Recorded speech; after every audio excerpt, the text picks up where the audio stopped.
Welcome to Season 3 of the Yoga Therapy Hour podcast. My name is Amy Wheeler, and I'm your host. We are so happy to tell you all that's happening in the world of yoga therapy, and we love to find guests from all over the world so that we can share and learn and grow together. Some of the things that are happening in Season 3 that we find so exciting is that not only are we continuing with the free gift that we are giving out every single week in Season 2, and you can see more about that in the show notes. But now we are adding a YouTube channel, and you can see all of these podcasts on video. The YouTube channel is called Optimal State with Amy Wheeler. Some people like to watch video. Maybe you want to use it for one of your trainings. These videos on YouTube will be there for you to use for free. We would love your support. We have opened up a Patreon page that is going to help the podcast flourish and grow. You can help us to expand and grow and create more content for you. And we'd love for you to visit the Patreon page, which is called Optimal State and Yoga Therapy Hour podcast. So let's go into our guest today, and please nourish yourself, take time for yourself, and really relax into listening to the podcast. Welcome. Today's guest is a very special guest. I've been wanting to invite Shu-Ya Wang for many months now. Shu-Ya goes by the name Jelly Wang, and she is from Taiwan, and she and her partner, Janus Tsai, are bringing yoga therapy to Taiwan. And I was supposed to possibly go visit them and do a workshop in October of 2020. But when the pandemic hit in March 2020, all travel from the United States to Taiwan ended up getting shut down, and I was not able to go. However, I want the world to know what these two pioneers are up to over there, because it's pretty remarkable. They are some of the only people over there that even know what yoga therapy is, who are planting all the seeds for many generations of people to understand yoga therapy, the benefits, and what it can do for people in Taiwan. And one of the things that I think is very interesting that Jelly or Shu-Ya talks about in this interview is that Taiwan is a very conservative culture.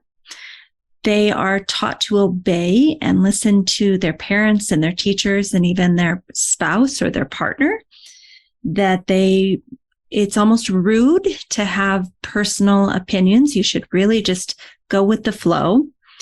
And that yoga therapy is a little bit at odds with that, meaning it's about self-empowerment. It's about transformation. It's about sovereignty and knowing who you are and what is going on inside you in terms of sensation, emotion, interoceptive awareness, that is a little bit of a foreign concept to some people in Taiwan. And so I find it a very interesting interview.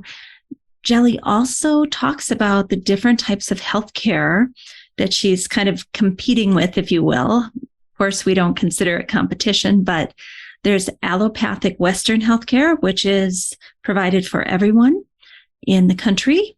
There's Chinese medicine, which is also provided by the government for everyone. And then there's kind of a folk medicine that's passed down from grandparent to parent to grandchild over many, many generations that many people use as a form of medicine too. So to bring yoga therapy into a culture that already has so much free healthcare, and that things like talk therapy are not yet really accepted by the general public, yoga therapy is a very interesting niche that if people really are not wanting to go to something like talk therapy or counseling because they feel it's shameful and it makes people think that you have some difficulties mentally and emotionally, maybe yoga therapy could be the way in for people to discover what's going on mentally and emotionally inside of their bodies, but through the body instead of just talk therapy. So there's some real opportunity there.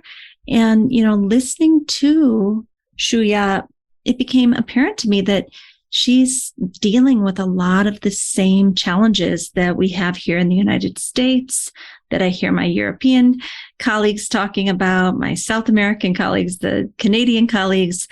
A lot of us have a very similar problem that we are trying to educate what yoga therapy can do for people, and all at the same time create a business so we can support ourselves. I mean, it's very similar. I think those listeners that are from India are very lucky because it's already established in Indian culture. You don't have to do that primary step of educating about what is yoga therapy, what can it do for you, what are the benefits. I think probably in India, that's already understood.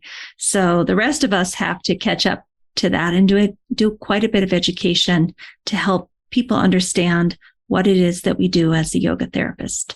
So I hope you enjoy this wonderful interview with Shu-Ya, also called Jelly, and just want to give a shout out to her wonderful business partner, Janus, who's a little bit more shy, but we want him to know that we're thinking of him also on this podcast.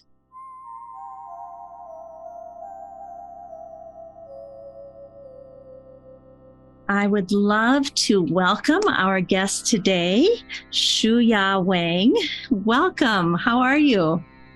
I'm good. I'm in the morning. Hi, everyone. And thank you, Amy, for inviting me. I'm so honored and excited to be here. Well, you are an inspiration to me. I saw you at the IAYT conferences and other places, and I'm just in awe of you. We call you Jelly.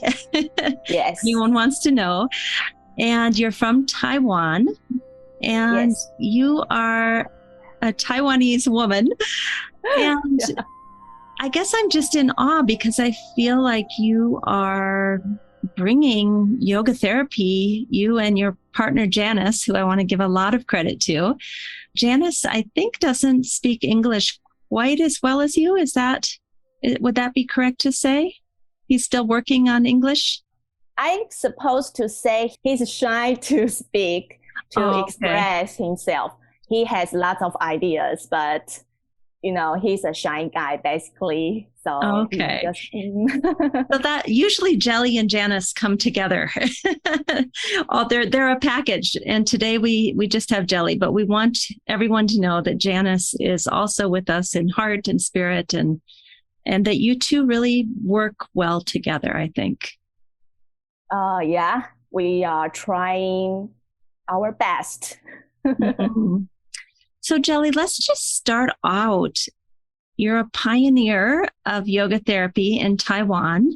Where are you located in Taiwan? We are now in Taipei, or we can say New Taipei City. Yeah, Taipei City and New Taipei City, they are combined together, just two different governments. Right. And do you actually have a yoga studio there? Yeah, Janus has a yoga studio there, and I work there. Mm. And are yoga studios common in Taiwan? Oh, very popular right now. Nowadays, we have lots of yoga studios, gyms, or personal studios, something like that, or sports centers. Mm. Yeah, and even in dance studios, they all have yoga classes. Very popular. I'm so surprised about that. And are most of the people looking at yoga kind of as a fitness activity in Taiwan? Absolutely. Right. Actually, most people still think yoga as an exercise.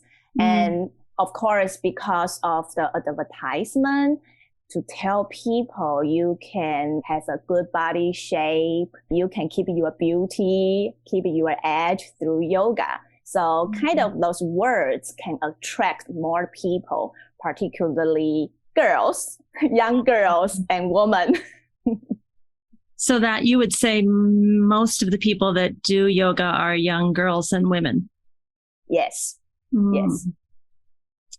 So what about yoga therapy? What is going on in Taiwan with yoga therapy? Are you one of the only people doing yoga therapy right now? Not only me, Janus as well. When we check the IAYT website, we also found another Taiwanese teacher who is also accredited by CIAYT. She is kind of doing his personal studio, something like that. So she doesn't connect with us. Yeah, she doesn't connect with us at all. So Janus and I works on yoga therapy. And also we have some teachers who had ever attended yoga therapy training from Phoenix Rising Yoga Therapy. And they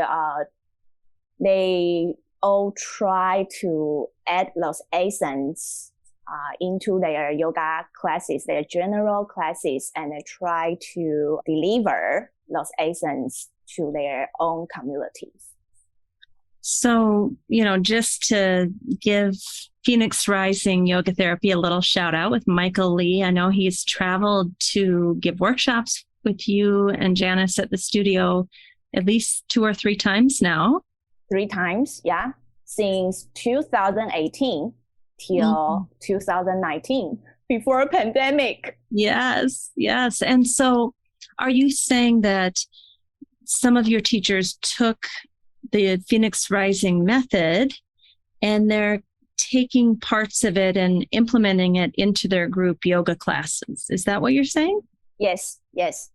Right. Wonderful. And a lot of people don't know this about me, but I took all the levels of Phoenix Rising back in the early 1990s.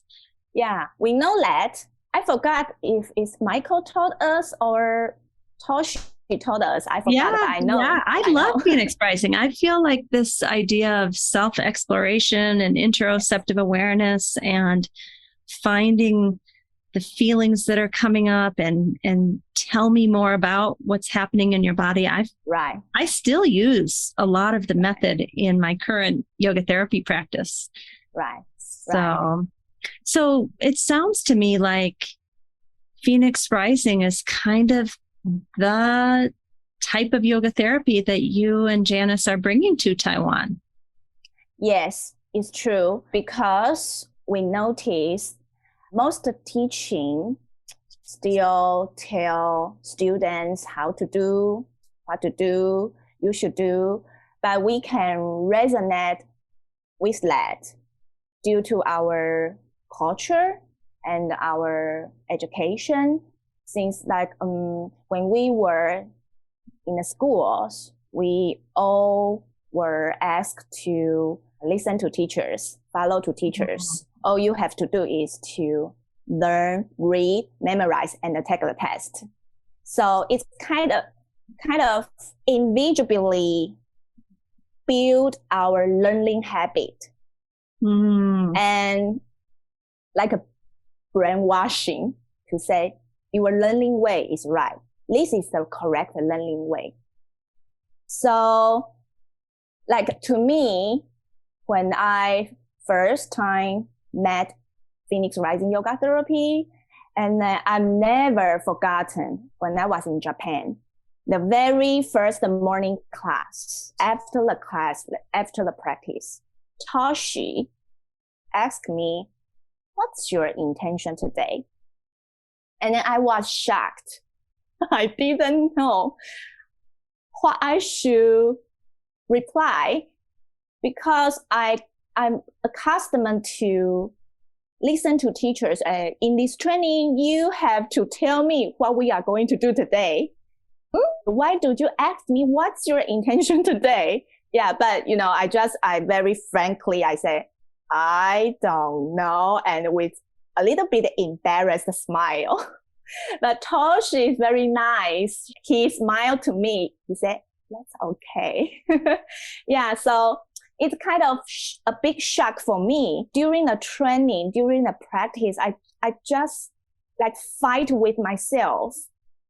I want to have the answers, but why I need to find my answers by myself? And I remember during the training when we discussed the whole training and when we discussed how to apply this method to our teachings when we back to Taiwan.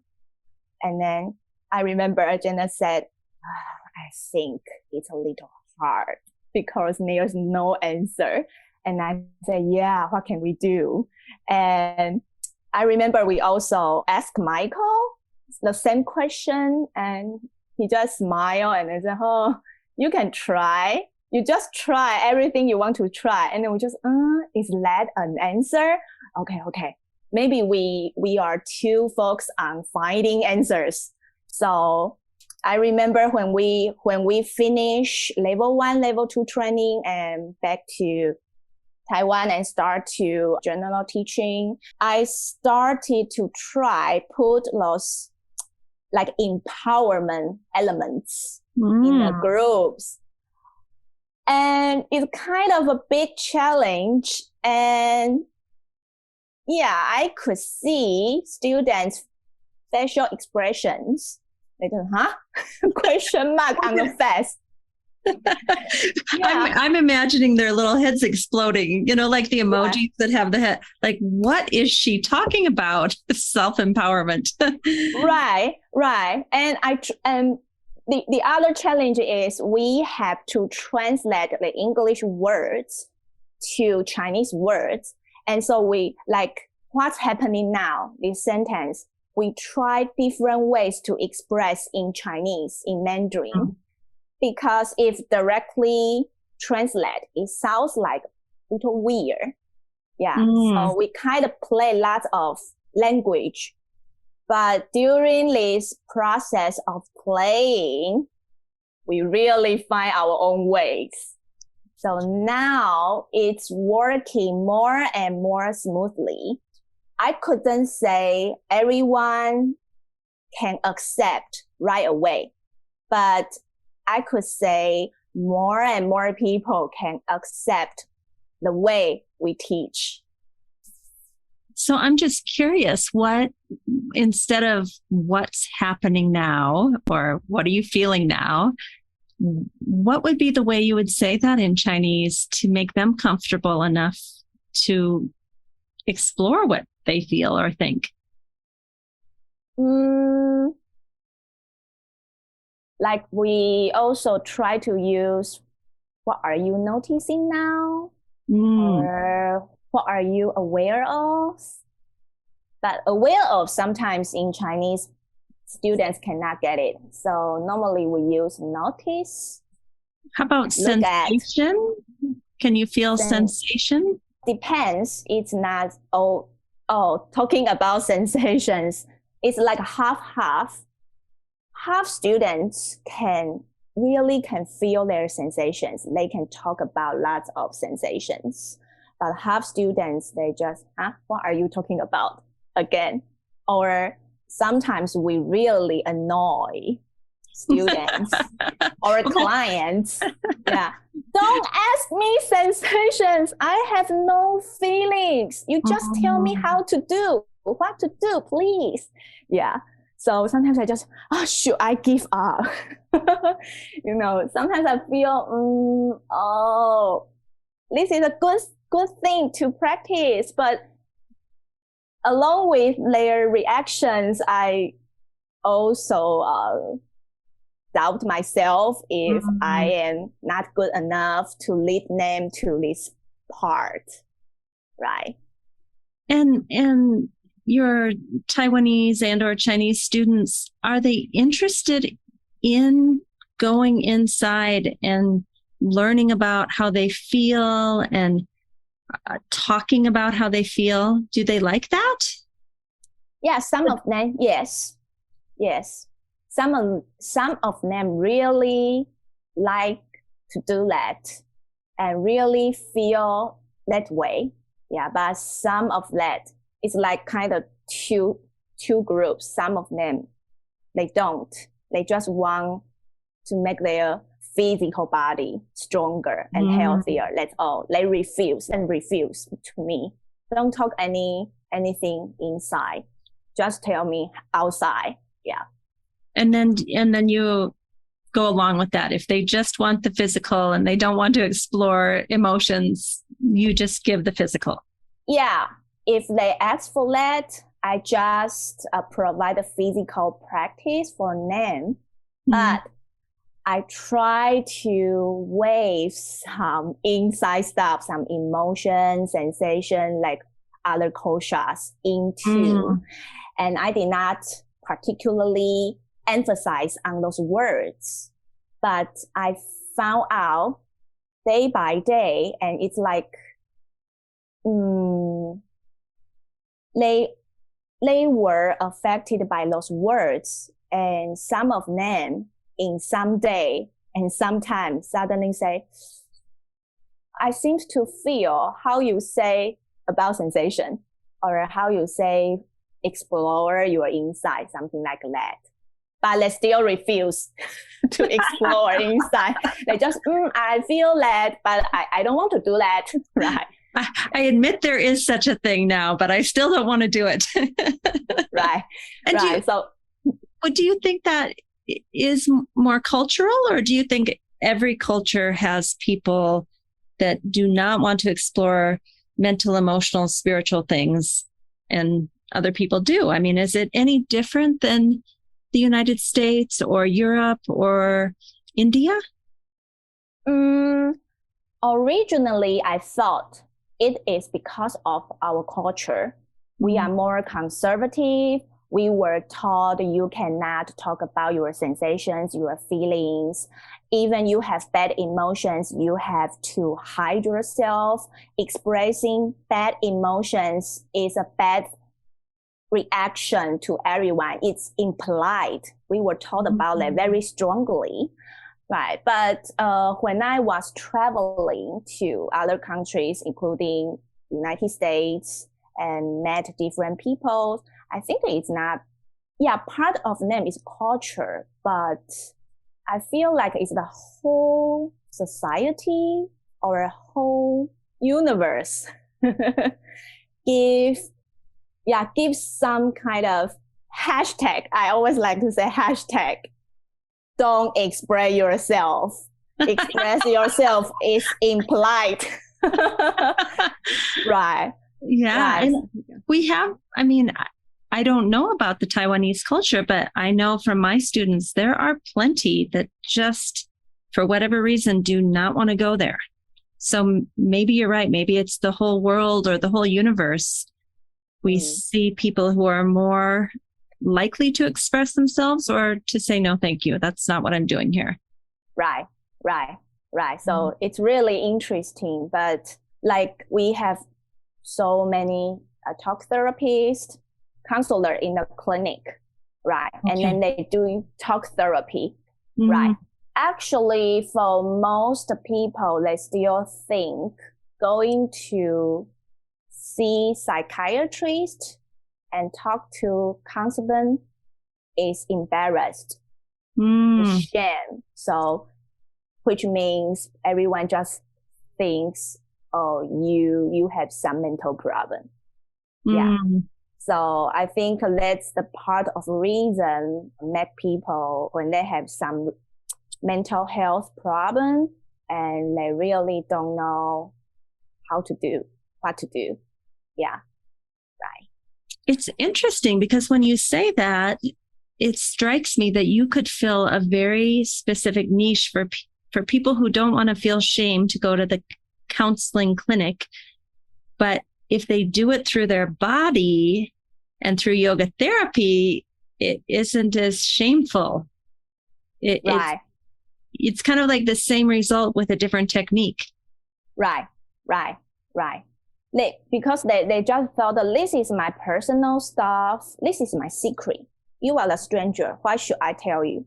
Yeah. So yeah. Yeah.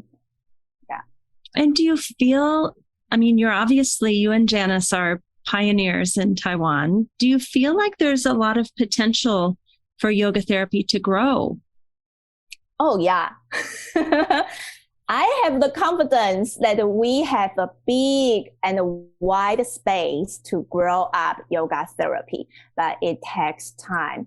Like now, we established a Taiwan Yoga Therapy Association in 2020. And originally, we wanted to start all the events, like we invited you. Yeah. And we are ready. And then, okay, pandemic again. So, yeah, so it's kind of like stuck during these 2 years. But now it seems the whole situation is getting better. So, yeah, we are ready to go, and we are planning to start to present different workshops with different topics and courses. And also, we are trying to give something for participants who come to the workshops or courses, because we also notice that Taiwanese people like to get actual something when they participate in one event, or like a free gift. So does that mean like a yoga mat, or does that mean a certificate or a free lesson? Like what kind of thing would a Taiwanese person like to receive? Certificate, of course. Certificate. And methods. I remember last year, the whole situation was not so worse. So I presented one workshop about yoga therapy and breath. And then also we use feedback form for participants. And when we got those forms, all of them mentioned about, it's a good workshop. I learned a lot about yoga therapy. I have the idea in my mind, but all we need to know is the methods. I want to, you have to give me 3 methods of breathing and which methods is good for which body part, or good for which kind of energy. I want that. And so when I read those forms, I just, okay, ask myself, how can I balance between giving methods and delivering, finding your own path? Yeah. Right. Yes. And yeah, makes total sense.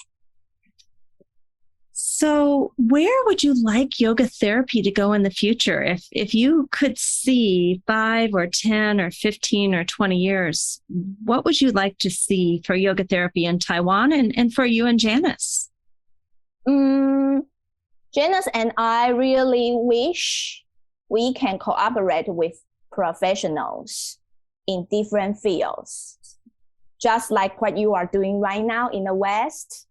Yeah, lots of yoga researchers and scientists and doctors to join this field.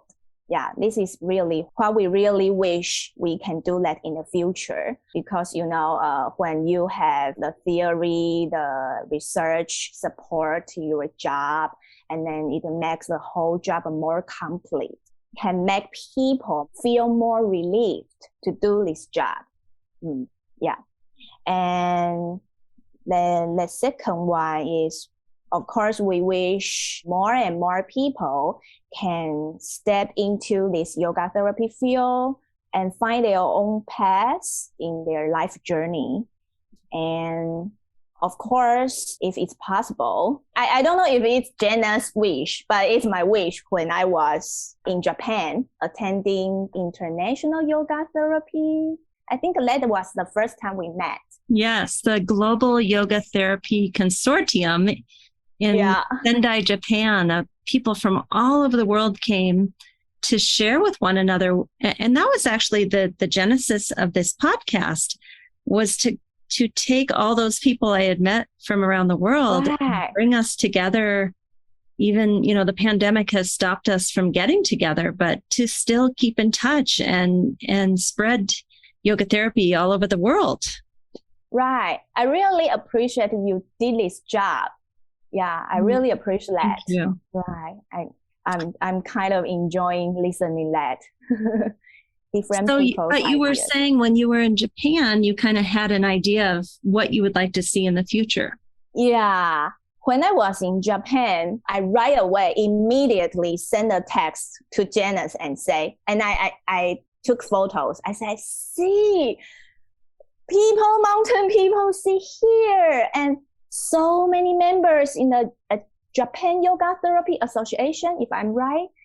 And to be the volunteers to support the whole conference.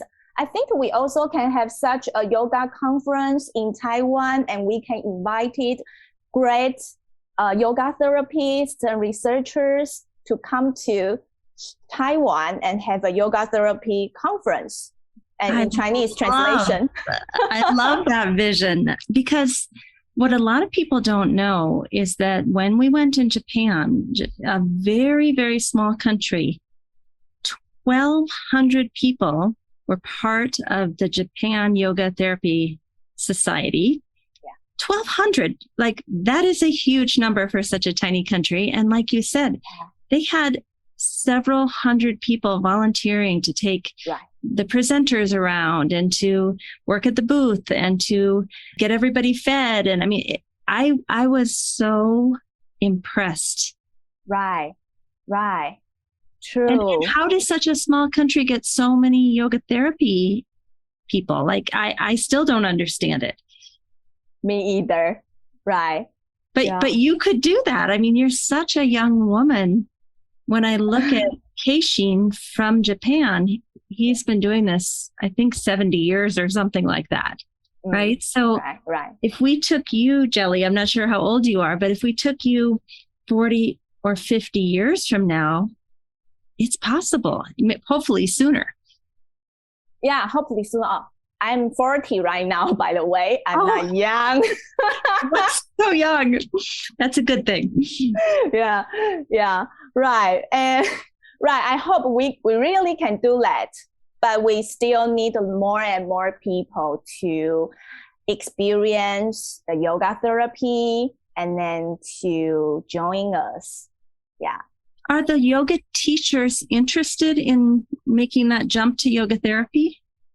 Yes, more and more yoga teachers, when they attended our workshops, our courses, or group classes, or read our articles, Janus and I keep posting related articles on Facebook, and more of them are interested in yoga therapy.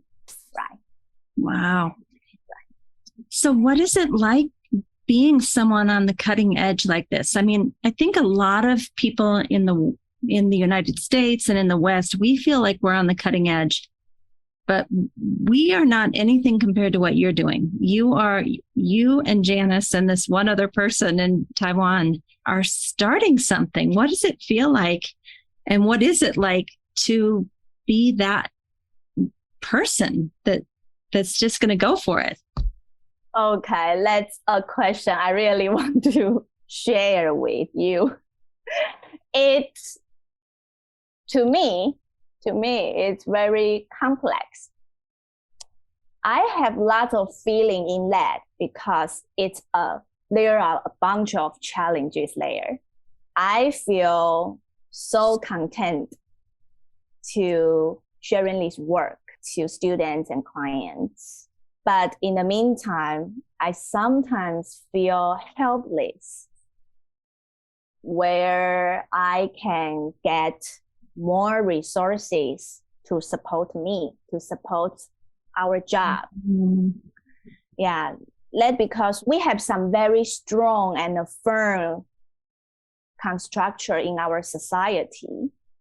The very first one is we have a very good health care insurance here.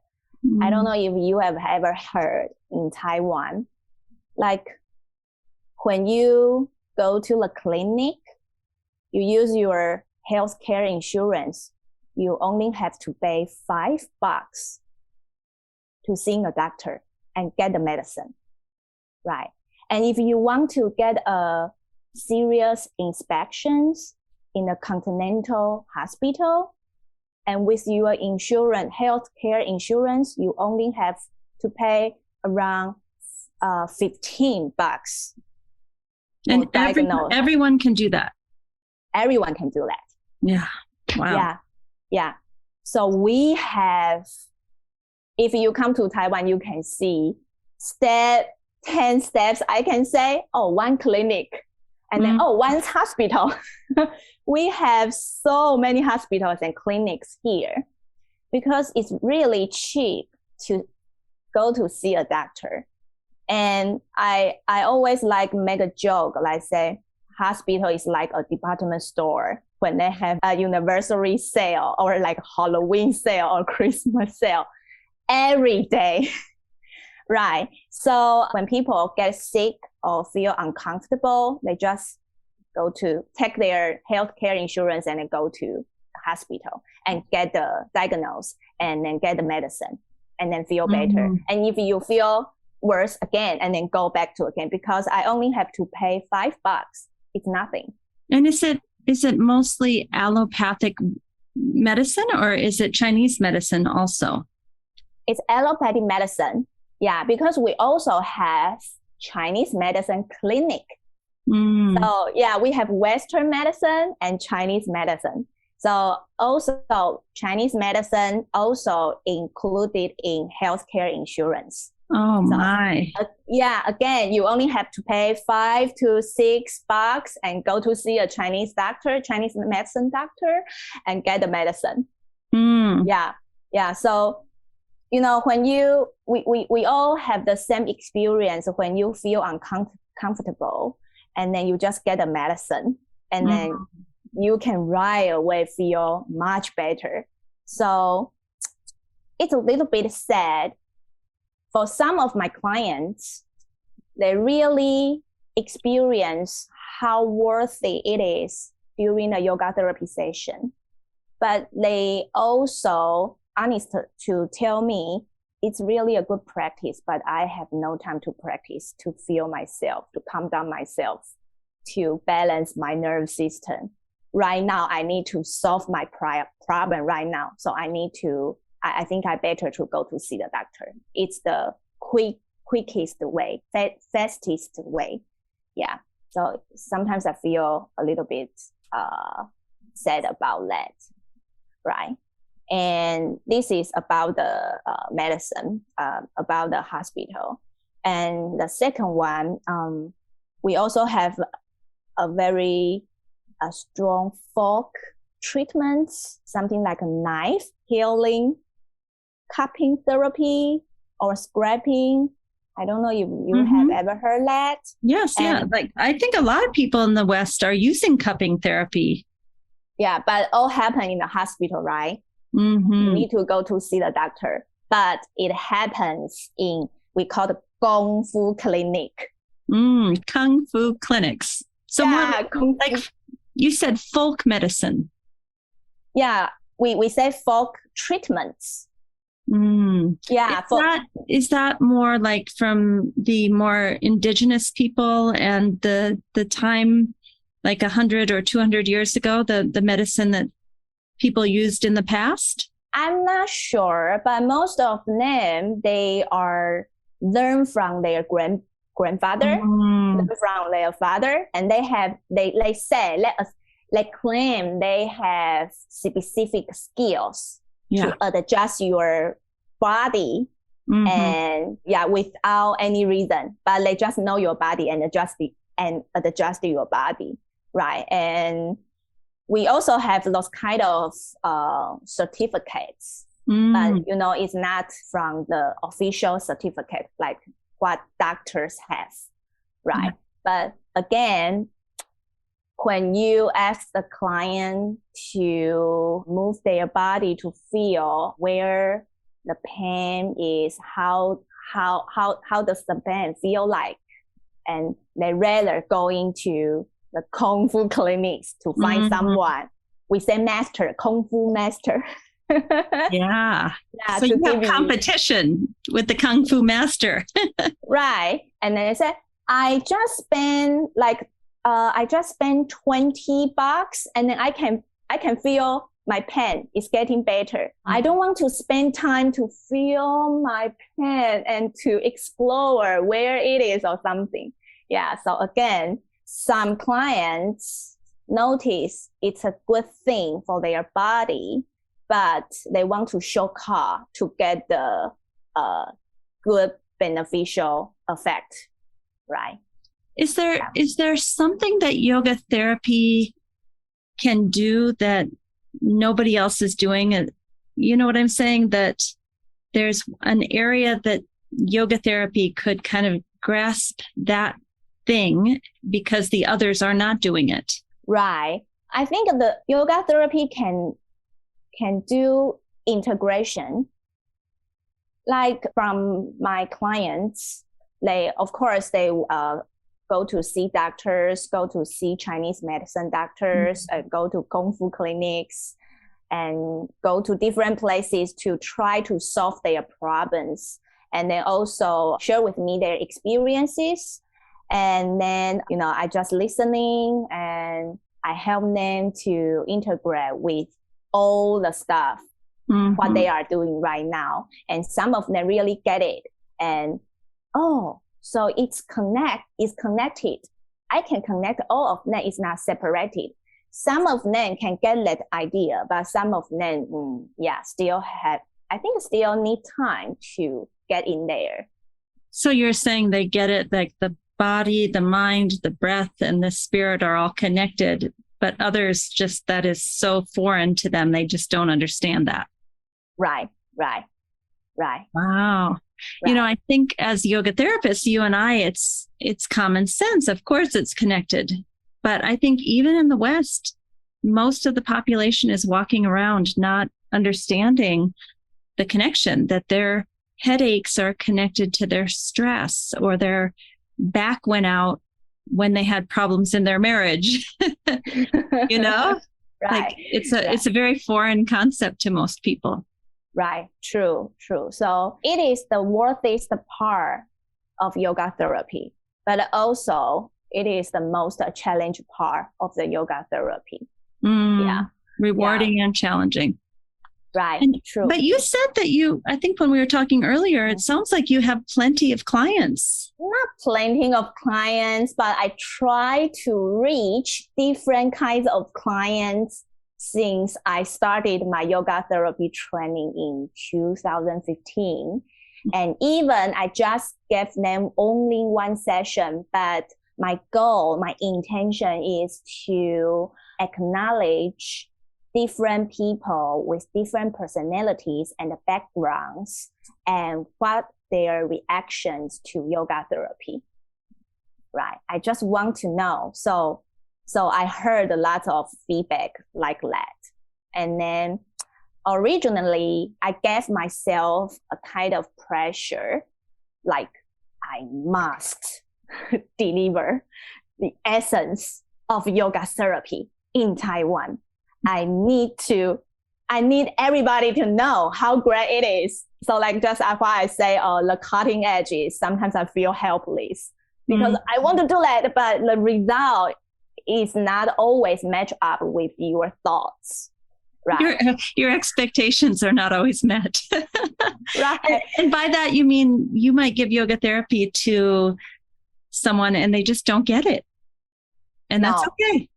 Yeah, that's okay. Yeah. And I remember when I started to this work, and sometimes clients couldn't get anything of that. And, with a huge confusion after the session. And I'm so sorry. That sounds painful to hear about. Right. And I doubted myself. Okay, maybe there's something wrong.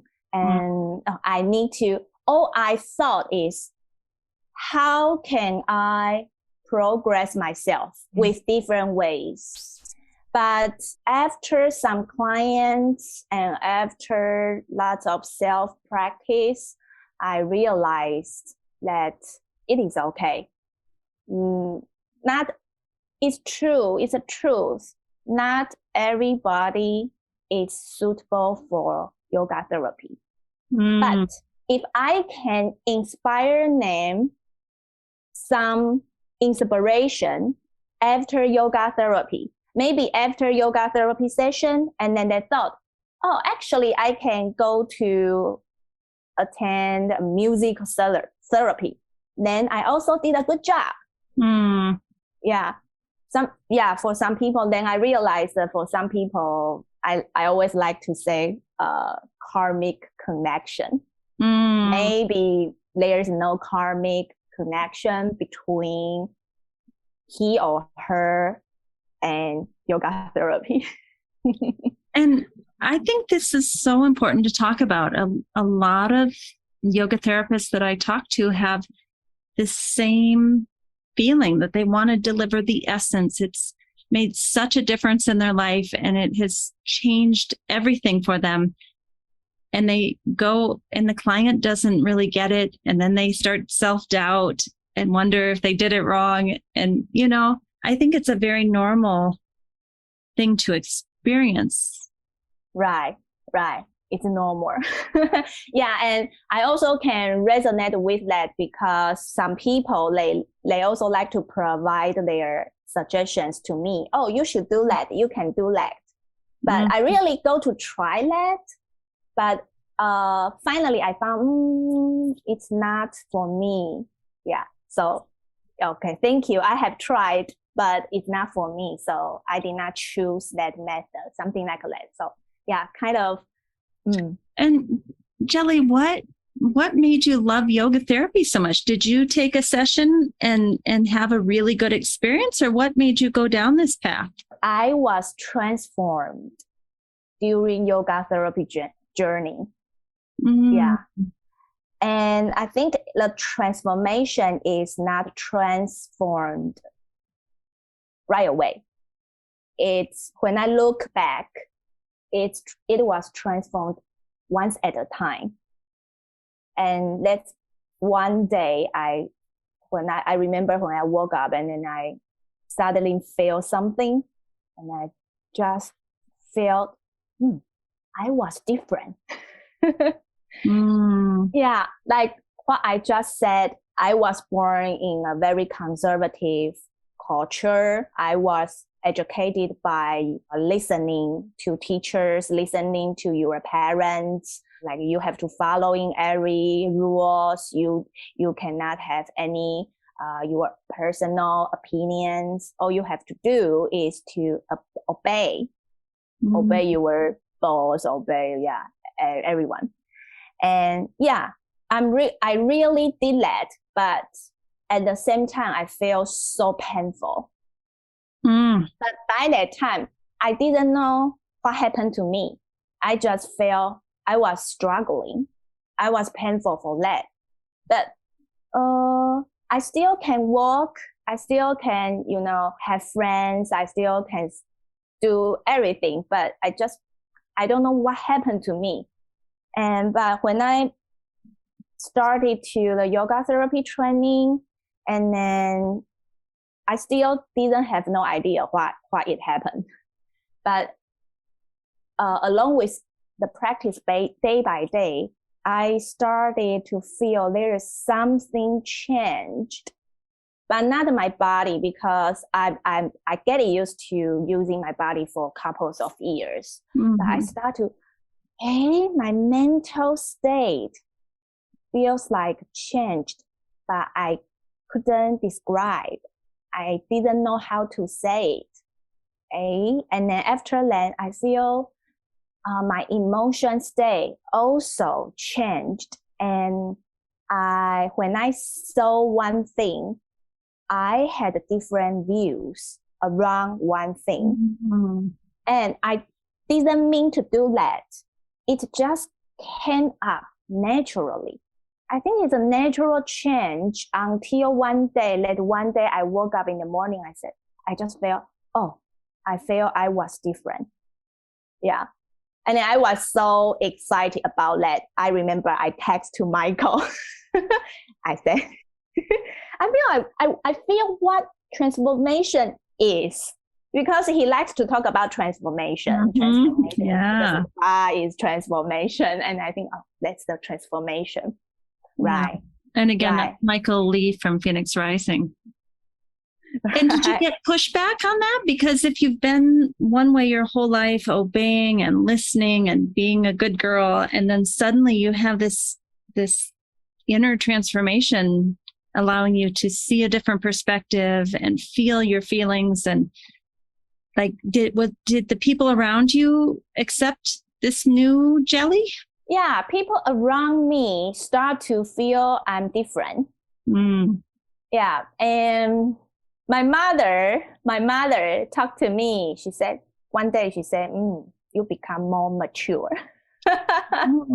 And you become more stable. Yeah, and I said, oh, right? Oh, really? And he said, yeah, I'm your mother. I know you, okay?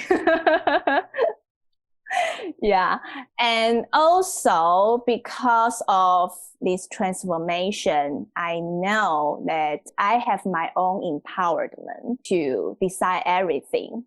So I also gave up one relationship, that I have been there for couples of years. It's a long-term relationship, but at that moment, I realized I need to give up that relationship.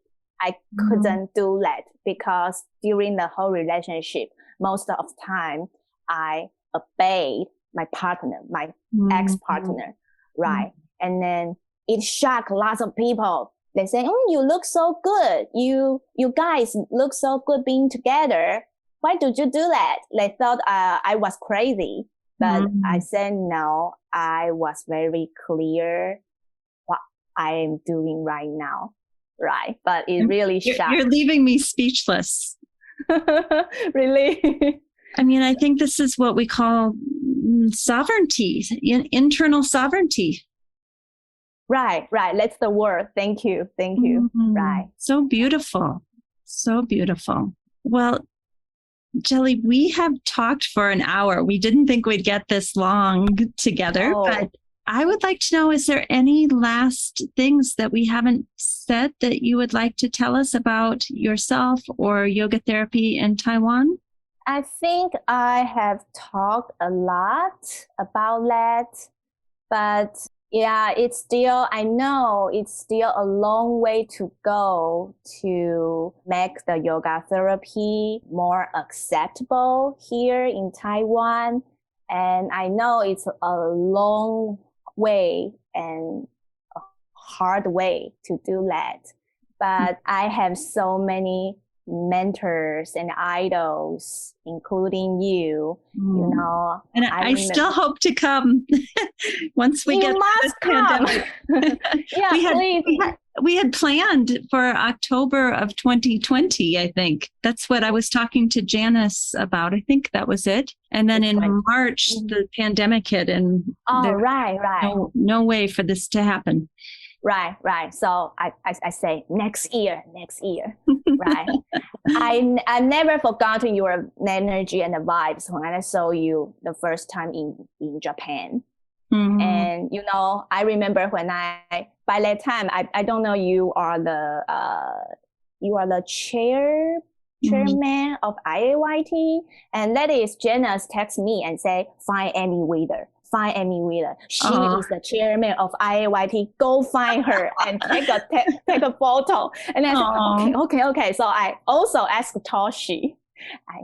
And then, you know, Toshi told me, and then when I first met you, I want to be a person like that. You know, you are one of my idol type or mode to learn.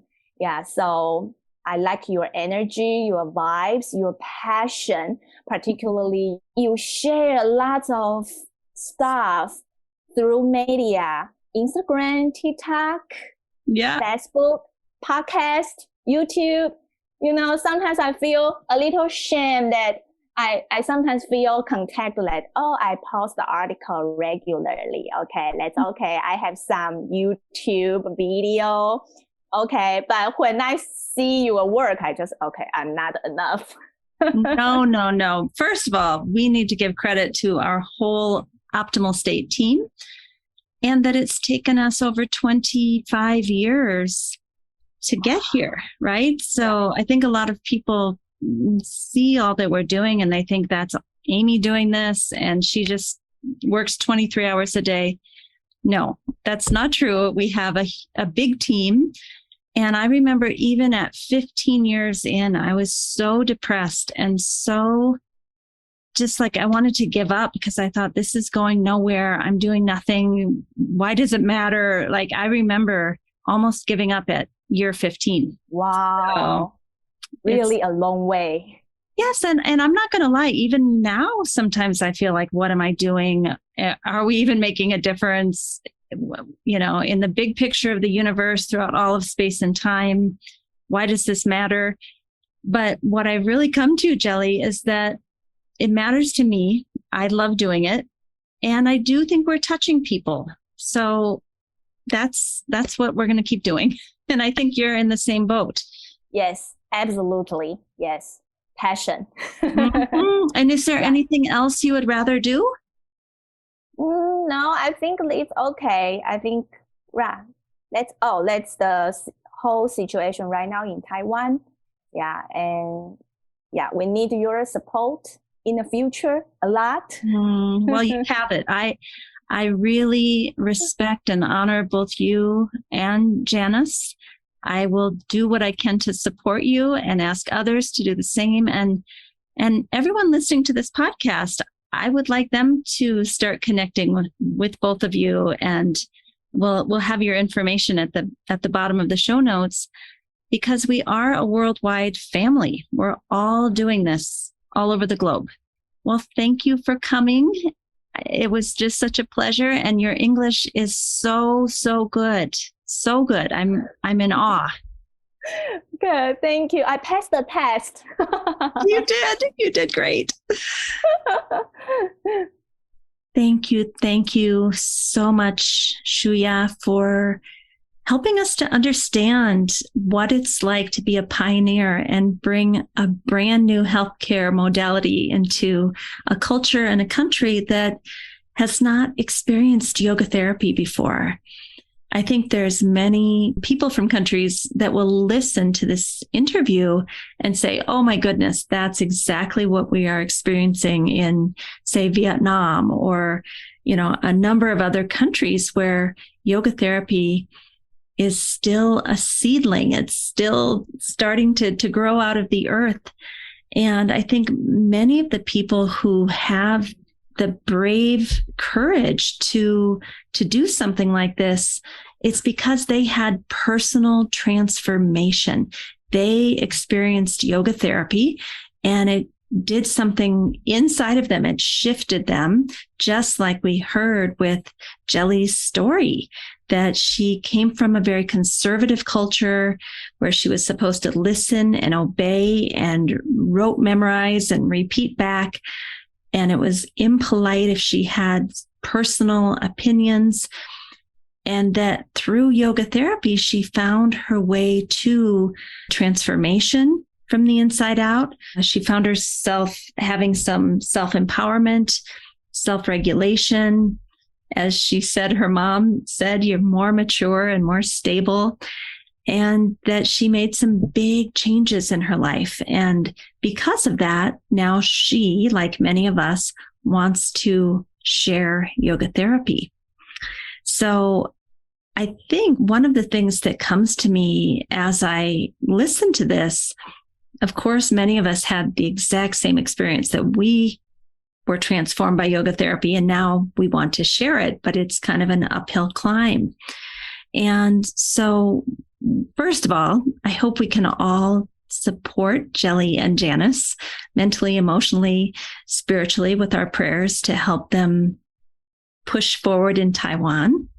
But secondly, I want to say that there's something I want to do for the two of you. If they will accept this, I don't know if they will. After Jelly and Janus hear this, maybe we can get together and talk. It's a little surprise I have for them. But the Optimal State has just come out with the Optimal State mobile app, which allows people to track their mental, emotional, and physical health according to the gunas, according to yoga philosophy, Sankhya philosophy, and Ayurveda. What I would like to offer is that we will create this in the language of Taiwanese, and therefore anyone in the whole country will be able to use the mobile app to track themselves and get ideas for meditations, for breathing techniques, lifestyle changes, all of it.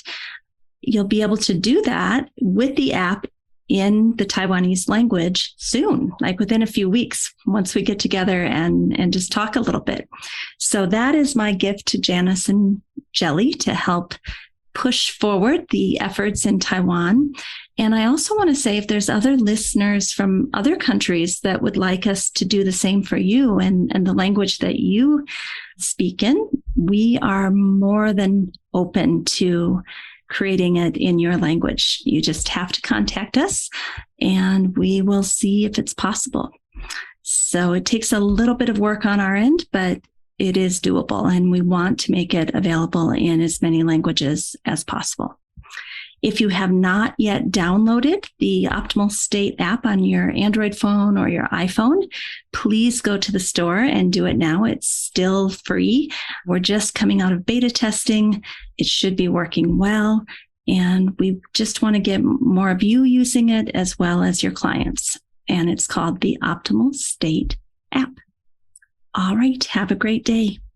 Please don't forget to sign up for our newsletter mailing list, where we give you a free gift every single week. It's usually something that the guest has been talking about, like a book chapter or an article or an infographic. Check out the show notes for that.